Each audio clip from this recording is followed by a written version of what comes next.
going on, guys? Just making a quick video that has to do with the bearings in the bottom end of the frame for a mudskipper surface drive. If it's chain driven, bell driven, I'm not really sure.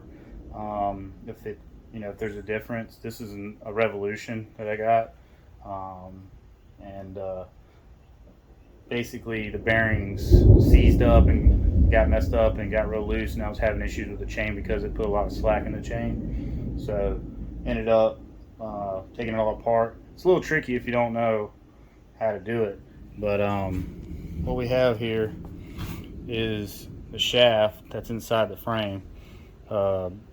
This part right here, this is where the front bearing goes into the housing, and then this is where the carrier bearing goes in the back. If you can see right here, you have this little part that screws on. That, in my opinion, if you don't know that that's screwed on there, it can be a little tricky.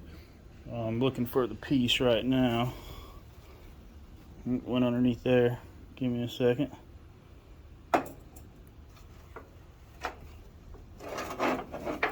So that screws on to that right there, and then you got your bearing here. Now they make a tool, Mudskipper does, to get that off. I think it's like $7. I had an older shaft and basically just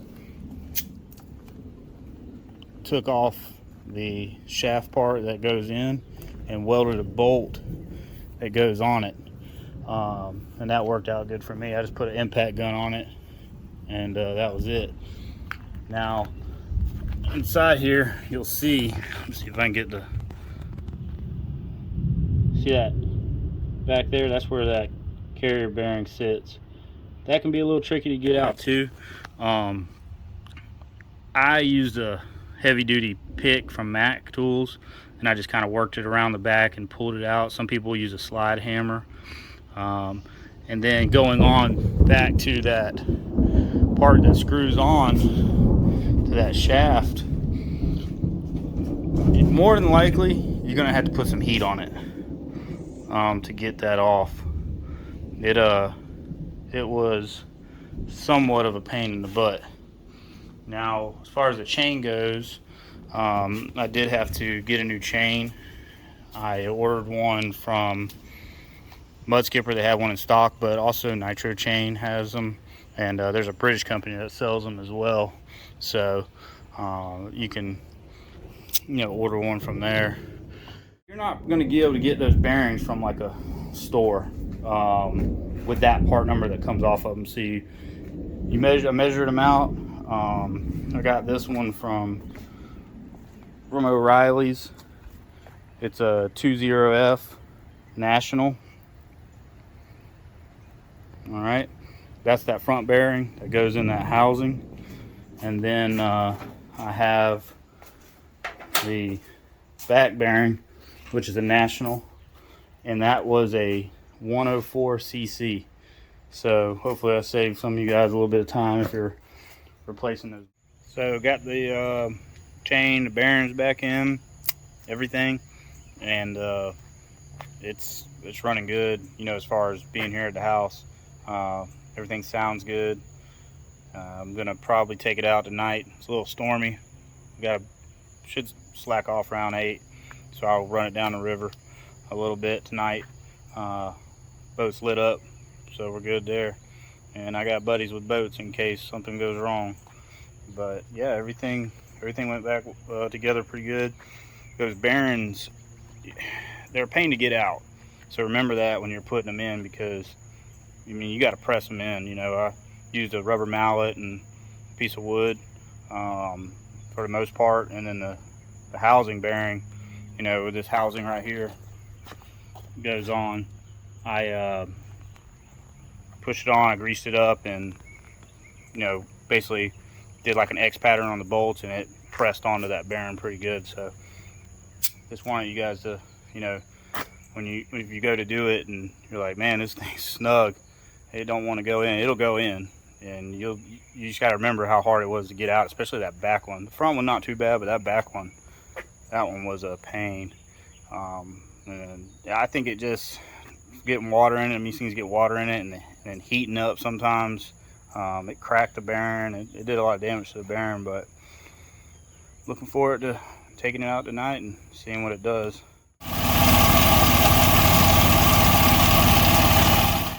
So, to talk about the governor bypass, the kind of rigged one that a lot of people do and I did. It's just a zip tie that goes on the spring for the carb, and I'll show you real quick. But I get, you know, about 4,000, 4,400. I can adjust it, and that's how I get the speed from my boat that I do. I mean, it made a huge difference. It really did. Getting out of the hole, everything. It was like a night and day difference. I do have that RPM bracket on there from 670, but I didn't notice a big difference from that at all. And I just did the zip tie thing and it worked out pretty good. So right here, you can see I got that zip tie on that spring. And I just initially snugged it on there, and then you can tighten it a little bit, adjust it. You can also play with the throttle cable a little bit, however you need to set your RPMs. I do both, but then I got it to where I needed it. You're gonna hear from some guys on the forums or in the Facebook groups, whatever. A few guys will talk about how they slung a rod, you know, at 3,500 RPMs or 3,800 RPMs. Well,